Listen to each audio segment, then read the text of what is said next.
Online 7/12 कसं काढायचं आहे व्हिडिओमध्ये संपूर्ण प्रोसेस दाखवली आहे. आपण सर्व व्हिडिओ पूर्ण पाहावे. आता आपण या वेबसाईटवरती जायचं आहे 7/12 महाराष्ट्र म्हणून. तिथे सर्च केल्याच्या नंतर पहिली वेबसाईट येईल त्यावर क्लिक करा.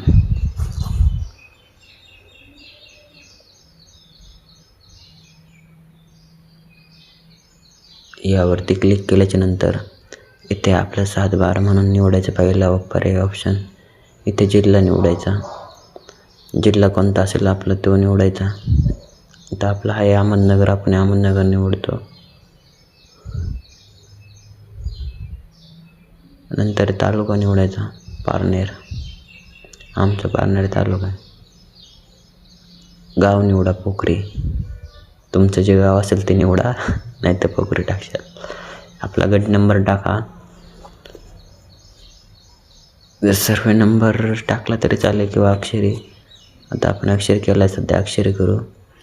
पण अक्षरी नाही होत सध्या, मग सर्व नंबरच करावं लागणार शेवटी. कारण की बघूया आता ट्राय करून झालंच तर.